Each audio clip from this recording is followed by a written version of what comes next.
આપણે રોજ એક એવી તાકાત પર ભરોસો કરીએ છીએ જે આપણને દેખાતી નથી પણ આપણને સુરક્ષિત રાખે છે. આ છે વીજળીનો એકદમ શાંત પણ શક્તિશાળી રક્ષક ઇલેક્ટ્રિકલ અર્થિંગ. કદાચ નવાઈ લાગશે, પણ એનો જવાબ આપણી આસપાસ જ છે. બસ જમીનની નીચે છુપાયેલો છે. એ જ સિસ્ટમ જે આપણા ઘરોને, આપણા જીવનને પાવર આપે છે. ચાલો વીજળીને એક નદી સમજીએ. સામાન્ય રીતે એ પોતાના રસ્તા પર શાંતિથી વહે છે, પણ જ્યારે કોઈ ગડબડ થાય, કોઈ ફોલ્ટ સર્જાય, ત્યારે એ નદીમાં જાણે પૂર આવી જાય છે. અને જો એને બહાર નીકળવાનો કોઈ સુરક્ષિત રસ્તો ન મળે તો શું થાય? એ સૌથી સહેલો રસ્તો પકડશે, અને એ રસ્તો ક્યારેક કોઈનું શરીર પણ હોઈ શકે છે. આ જ ખતરનાક વસ્તુને ટચ વોલ્ટેજ કહેવાય છે. તો ચાલો આ અદૃશ્ય રક્ષકની દુનિયામાં એક ઊંડી ડૂબકી મારીએ.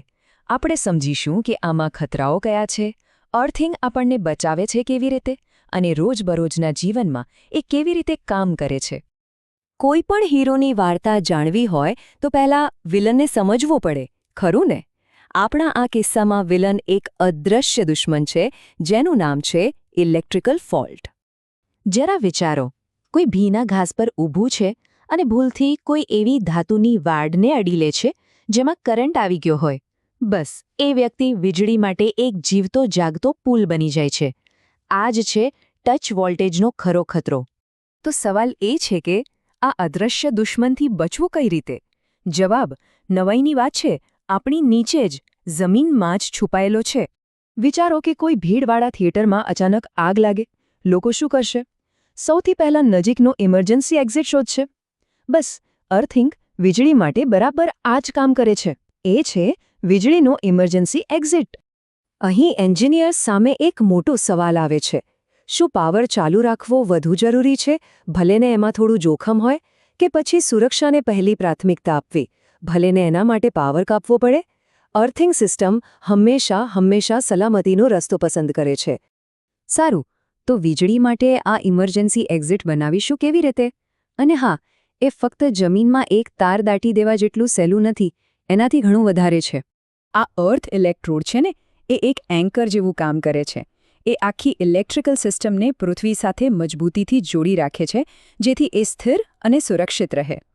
અને આ જે અલગ અલગ આકાર છે ને, એ કોઈ ડિઝાઇન માટે નથી. દરેક આકાર પાછળ એક વિજ્ઞાન છે. ત્રિકોણ હોય, સ્ટાર હોય કે ચોરસ, દરેકનો હેતુ એક જ છે: જમીન સાથે વધુમાં વધુ સંપર્ક બનાવવો, જેથી વીજળીને બહાર નીકળવા માટે એકદમ પહોળો અને ખુલ્લો રસ્તો મળે. કયો ઇલેક્ટ્રોડ વાપરવો એ નક્કી કરવું એ બરાબર યોગ્ય જૂતા પસંદ કરવા જેવું છે. બધું જ જમીન પર નિર્ભર કરે છે. પથરાળ જમીન માટે અલગ રીત અપનાવવી પડે અને રેતાળ જમીન માટે અલગ. આને આ રીતે સમજો.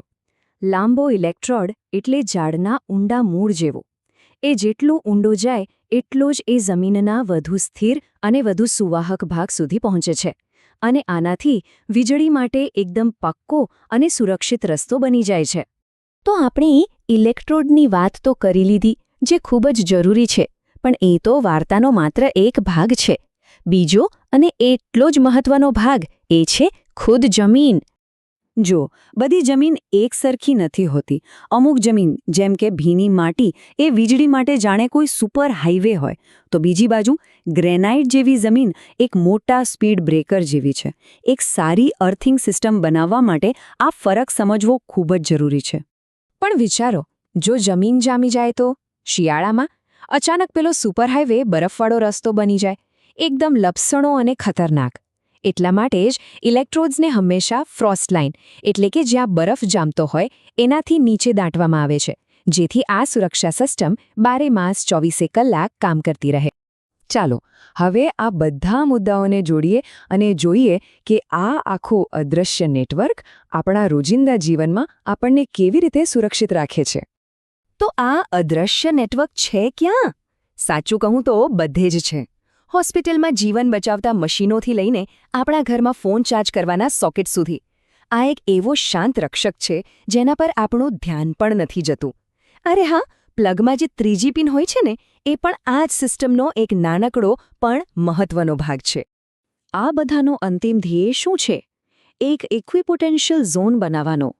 સરળ શબ્દોમાં કહીએ તો બધી ધાતુની સપાટીઓને એક જ ઇલેક્ટ્રિકલ લેવલ પર લાવી દેવી, જેથી જો કોઈ એક જ સમયે ફ્રિજ અને પાણીના નળને અડે તો કરંટ લાગવાનો કોઈ ભય જ ન રહે. આ જાણે એક ઇલેક્ટ્રિકલ સેફટી નેટ બનાવવા જેવું છે. તો હવે પછી જ્યારે પણ કોઈ સ્વિચ ચાલુ કરો ત્યારે જરા પગ નીચે કામ કરી રહેલા એ અદૃશ્ય રક્ષકને યાદ કરજો. અર્થિંગ, એક બહુ જ સરળ વિચાર જેણે આપણી આખી આધુનિક વીજળી પર ચાલતી દુનિયાને શક્ય બનાવી છે. આ આપણને વિચારતા કરી દે છે નહીં? બીજી એવી કઈ અદૃશ્ય સિસ્ટમ્સ છે જે આપણને રોજબરોજ સુરક્ષિત રાખે છે? પાણી સાફ કરવાની સિસ્ટમથી લઈને એર ટ્રાફિક કંટ્રોલના અલ્ગોરિધમ્સ સુધી આપણું જીવન એવી કેટલીય સિસ્ટમથી ઘેરાયેલું છે જે આપણે જોઈ શકતા નથી. આ આપણી આસપાસ છુપાયેલી એન્જિનિયરિંગનો જ કમાલ છે.